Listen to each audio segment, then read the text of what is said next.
Eder, Mech, Pallister. Nei primi mesi dopo l'omicidio di Liliana, con un gruppo di ricerca, scovammo l'ipotesi che quello addosso a Liliana fosse del polline e trovammo un parente di Visentin che faceva l'allevatore di api.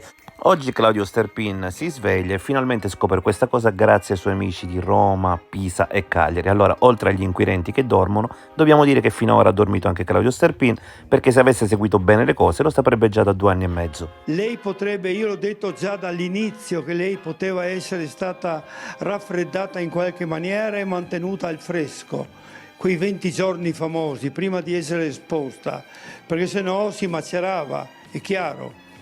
E allora niente meglio che un abbattitore, dopo è uscito, io questo l'ho appreso mesi, per non dire forse qualche anno dopo, che l'abbattitore è l'oggetto più indicato per fare questo lavoro, cioè abbattere in poco tempo la temperatura corporea verso i 2, 3, 4 gradi, non di più, che sono ideali per mantenerla a lungo. E poi è uscito che sulle foto di Liliana, purtroppo, io ne ho viste alcune che sono veramente sconvolgenti, quelle dell'autopsia intendo, purtroppo per me, e avrei preferito non vederle. Ci sono tanti, diversi granelli di polline messi qua e là, che sono sfuggiti probabilmente a chi non li voleva vedere. Io non avevo visto le foto nell'interatezza proprio del viso, mi hanno mostrato solo il lato sinistro e già là ho avuto dei dubbi, ho chiesto se fosse stata picchiata, mi ha detto no, quello è un segno di ipostasi e dopo post mortem, che io dubito. In ogni caso c'era anche l'altra botta forte sulla tempia sinistra, come se fosse stata colpita anche con un altro oggetto, con qualcosa.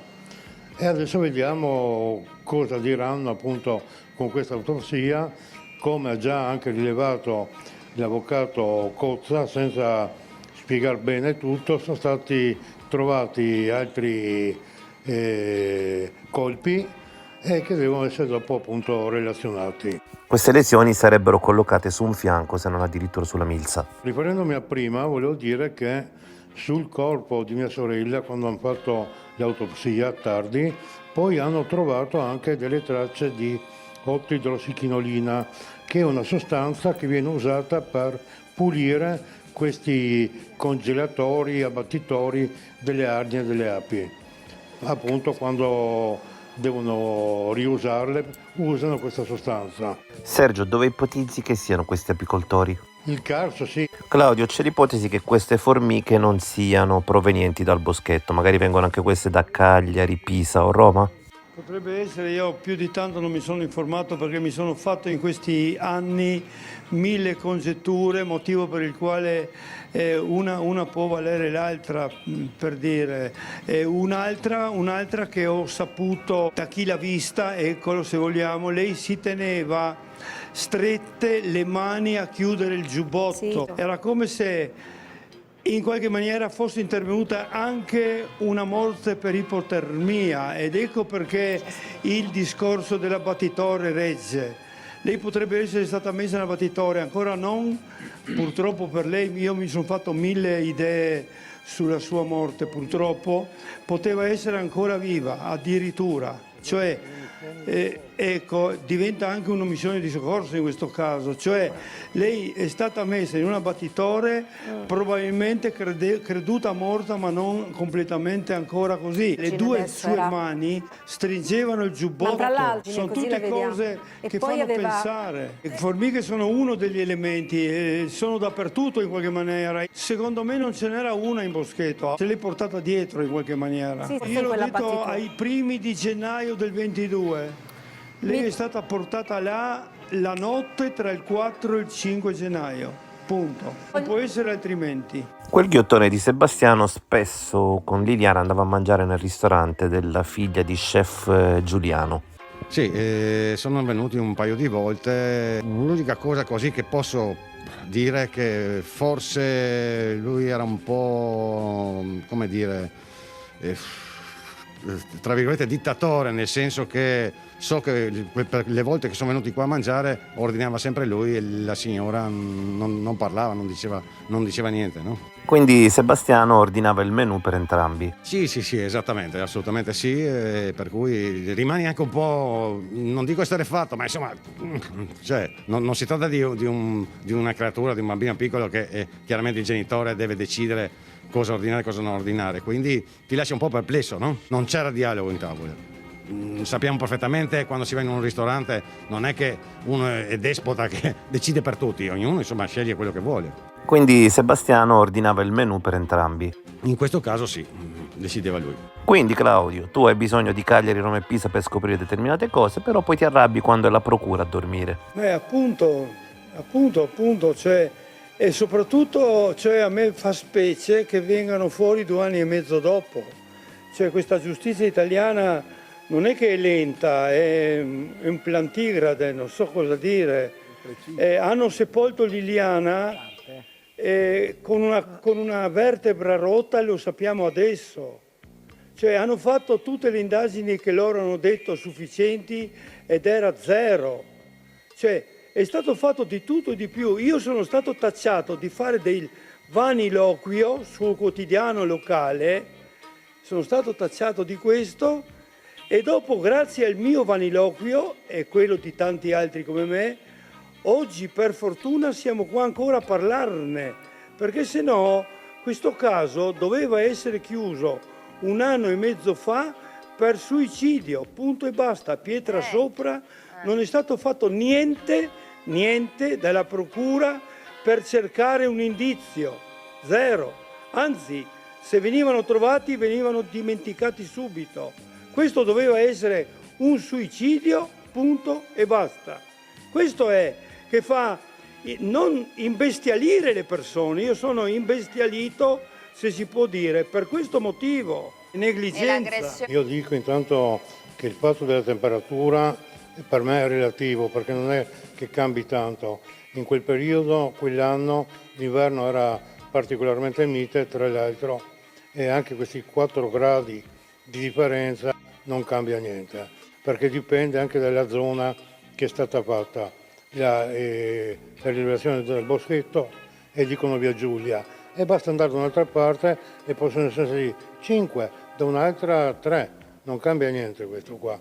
Il fatto invece che lei avesse i colpi, io avevo già chiesto al momento del riconoscimento, che appunto mi è stata mostrata con una fotocopia di una fotografia.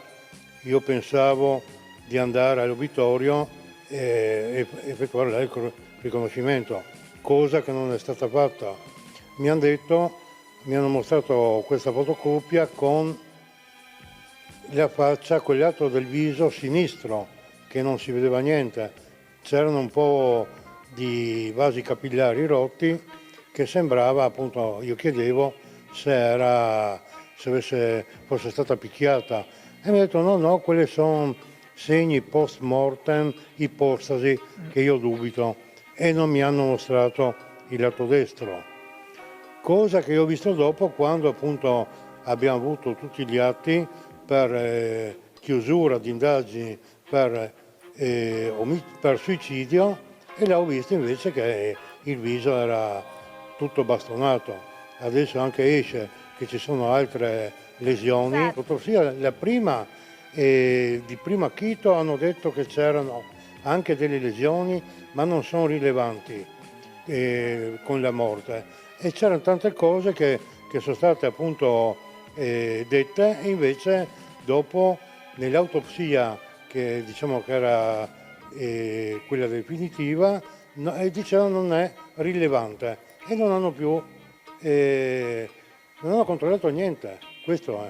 Gabriella, quindi nella collezione di sviste c'è anche una vertebra rotta. Sono proprio adesso sentire ancora una vertebra rotta mi fa capire che per la verità sto suicidio non ha mai retto. Ecco, l'unica cosa che voglio chiarire e far capire, ma proprio chiaro a tutti, che il fascicolo del 2023 è aperto per sequestro di persona e omicidio volontario. Ecco, Dopodiché, quello che ci tengo anche a precisare è che ci sono 25 punti del GIP che dovranno essere chiariti, mi auguro che sono stati o sono iniziati ad essere chiariti, perché questo non ci si può basare, visto quello che sta emergendo, solamente sulla medicina legale. Parliamo di indizi, mancano gli indizi, ci sono tanti indizi, no? Non è inutile che continuino a dire mancano dati oggettivi. Allora, una cosa che volevo sottolineare è proprio un'intervista che mi ha colpito tantissimo il giorno 5 di gennaio 2022, dove il marito, in diretta nazionale, prima del ritrovamento del pomeriggio, ci dice: Lilli è da qualche parte qui vicino. Lei non sa, nel pomeriggio quando hanno trovato Liliana, a me si è accapponata la pelle, capisce? I peli, tutto si è accapponato. Dopodiché volevo dire che c'è una perizia informatica in piedi, appunto come state sottolineando voi che qualcuno è entrato a toccare. Dovete spiegarmi chi può avere interesse a toccare i telefoni, soprattutto i numeri di Claudio. Posso dire quello che penso? Chi è entrato in quella casa aveva un ben interesse di guardare i telefoni, proprio il numero di Claudio, e che strano era acceso il telefono perché quei due PIN, l'iPhone non aveva il PIN. Stranamente quello che usavano entrambi aveva il PIN, quindi chi è entrato, sto sconosciuto, ha avuto anche sedere a trovare il cellulare aperto. Però quello che io proprio dentro di me sento, che chi è andato in casa è andato per prendere pantaloni, biancheria intima di Lilli nuova e pulita. Ecco, questo penso. E dopodiché aggiungo e cerco di terminare perché altrimenti non mi fermate più, che nelle indagini del GIP nuove si parla della GoPro, perché sta emergendo sempre di più che quei filmini che volontariamente il coniuge ha consegnato sono del cellulare, quindi posso averlo. Io ho fatto tante volte i filmini taglia, metti, cuci, quindi è impossibile che la procura, gli inquirenti abbiano copiato da un cellulare i filmini senza avere la scheda originale. Mi lascia molto perplessa questo, perché alla fine dico io, a un dato momento, proprio al 5 di gennaio, lui addirittura ha fatto una specie di maschera là per far vedere il suo telefonino. Ma perché non ci fa vedere il primo della serie? Perché non ci mostra la fattura che dice che ha comprato i primi di gennaio la GoPro e inizia con 440, 450, che so io? Ma quanti filmini ha fatto sto uomo? E dopo in tutte le interviste dice: ma sì, stavo provando perché non sapevo come si usa.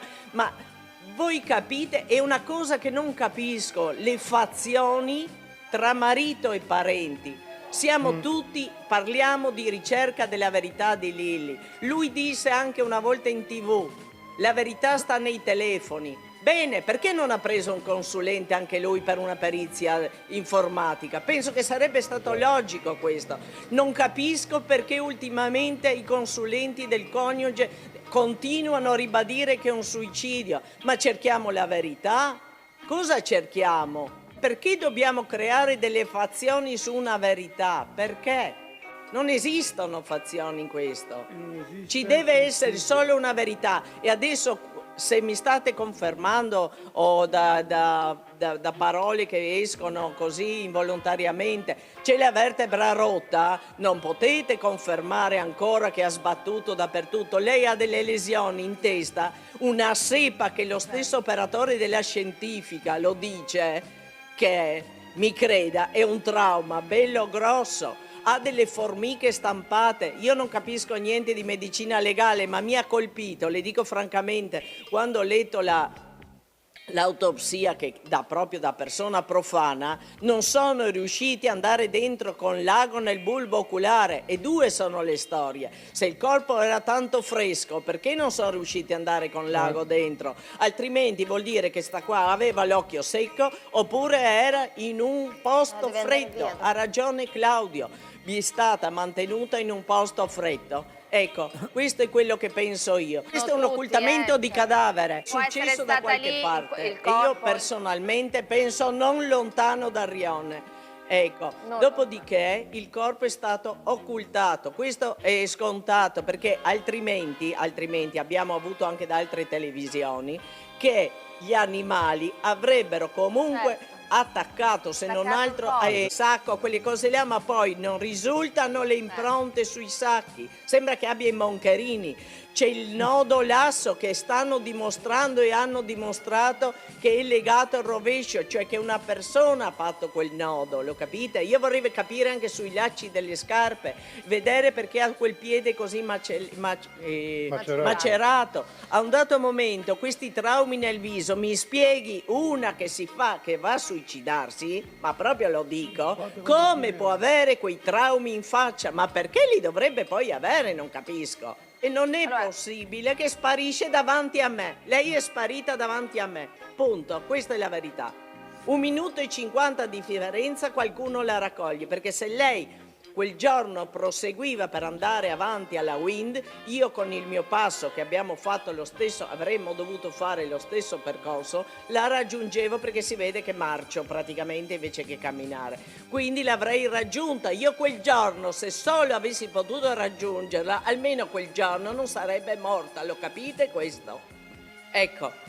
Anche se Gabriella avesse raggiunto Liliana non sapendo cosa sarebbe accaduto quel giorno, l'avrebbe al massimo salutata, la storia difficilmente la si poteva cambiare. Lei una settimana prima mi dice tengo duro, manca poco. Non ho percepito cosa significa tengo duro, manca poco. Perché era una cosa così nei nostri caffè, lei veniva su, le compravo, mi crede, il caffè alla nocciola perché lei era di una golosità unica. Ecco, a un dato momento eravamo persone indipendenti, lei ha sempre lavorato, io ho sempre lavorato, ma come possono dire lei non ha detto niente ai coniugi, ai mariti, ai amanti, ma una di 63 anni che ha sempre fatto i fatti suoi, ha dovuto arrangiarsi per tutti, deve andare ancora a raccontare i fatti suoi che ha l'amante che sta per lasciare il marito. Ma dove siamo? Quello lo fanno a 20 anni le bambine. Non stiamo a raccontarci qui le barzellette, stiamo parlando di fatti seri, parliamo sempre, anche adesso il fatto prima, parliamo sempre di tutti felici, chi 25 anni e vediamo sempre femminicidi ogni giorno qui.